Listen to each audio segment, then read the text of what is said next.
बहुत पहले की बात है। सुंदरपुर नाम का एक गांव था। वहां पर ताराचंद नाम का एक आदमी अपनी बीवी और बेटी सीता के साथ रहता था। उसकी खुद की एक स्कूल बस थी, जिसे चलाकर आए हुए पैसों से उनकी जिंदगी गुजर बसर करती थी। ताराचंद बहुत ही ईमानदार और अच्छा इंसान था। एक बार जब वो बच्चों को छोड़कर घर वापस आ रहा था, तब उसका एक्सीडेंट होता है। उसमें उसकी बस पूरी तरह से चकनाचूर हो जाती है और वहां पर ताराचंद को भी काफी चोट लगती है, जिस वजह से वो घर में बैठ जाता है। उस वक्त सीता बहुत छोटी रहती है। तब ताराचंद सोचता है, अरे ये क्या, मेरी स्कूल बस तो अब किसी काम की नहीं रही। इसे सुधारने के लिए भी मेरे पास पैसे नहीं है। लगता है ये गांव ही मुझे छोड़ना पड़ेगा। ऐसा सोचकर ताराचंद अपनी बीवी और बेटी को लेकर दूसरे गांव चला जाता है। वहीं पर वो छोटा मोटा काम करने लगता है। कई साल बीत जाते हैं। सीता बड़ी हो जाती है।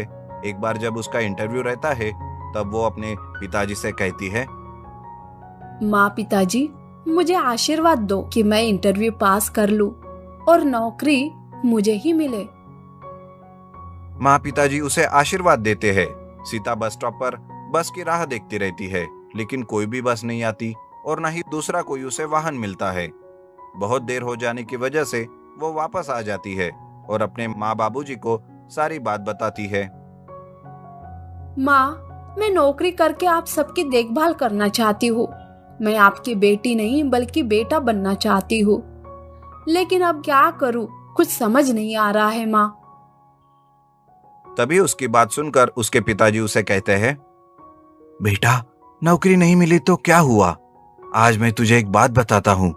मेरे पास एक स्कूल बस थी जो एक्सीडेंट में बहुत क्षतिग्रस्त हो गई थी। इस वजह से मैंने उस बस को वही छोड़ दिया है और वो गांव भी छोड़ा। लेकिन उसे छोड़ने से पहले मैं उसी बस को चलाकर अपनी जिंदगी गुजर बसर करता था और तुम्हें पाल पोस कर बड़ा करने लगा था। पिताजी, क्या मैं वो बस देख सकती हूँ? हाँ हाँ बेटा, शायद वो बस अभी भी वही पड़ी हुई है। ऐसा कहकर दोनों बाप बेटी उस जगह जाते हैं जहां पर उस बस का एक्सीडेंट हुआ था। और हैरानी की बात यह थी कि वो बस इतने सालों के बाद भी वहीं पर पड़ी हुई थी। सीता पापा से कहती है, पिताजी, मैं इस स्कूल बस को रिस्टोर करना चाहती हूँ ताकि फिर से इसे इस्तेमाल कर सके। लेकिन ये काम कठिन होगा बेटा, और पता नहीं ये बस काम करेगी भी या नहीं। लेकिन कोशिश तो करके देखनी होगी ना पिताजी। अगर ये बस ठीक हो गई तो फिर मुझे नौकरी करने की जरूरत नहीं होगी और मैं ये बस चलाकर हमारे घर को आराम से चला सकूंगी। ऐसा कहकर सीता और उसके पिताजी एक जेसीबी को बुलाकर उस बस को शहर लेकर जाते हैं और एक गराज में उसे रिस्टोरेशन करने के लिए देते हैं। वो गराज वाला उन्हें सारी बात समझा देता है और कितना खर्चा होगा ये भी बता देता है। सारी बात सुनकर दोनों बाप बेटी तैयार होते हैं और काम शुरू होता है। वो गराज वाला उस बस को अच्छे से साफ करता है।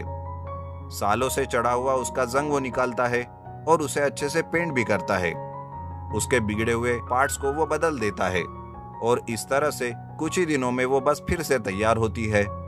सीता जब बस को देखती है तो वो कहती है, अरे वाह, मेरे बचपन में जैसे ये बस दिखती थी शायद ऐसे ही अब दिख रही है। सीता वो बस चलाते हुए घर आती है। ये देखकर उसके पिताजी की आंखों में पानी आता है और वो कहते हैं, बेटा, मैंने कभी नहीं सोचा था कि तुम इस बस को भी चलाओगी। इस तरह से उस दिन से सीता उस बस को अपने गांव से शहर के बीच चलाने लगती है। इस तरह से वो लोगों की मदद भी करती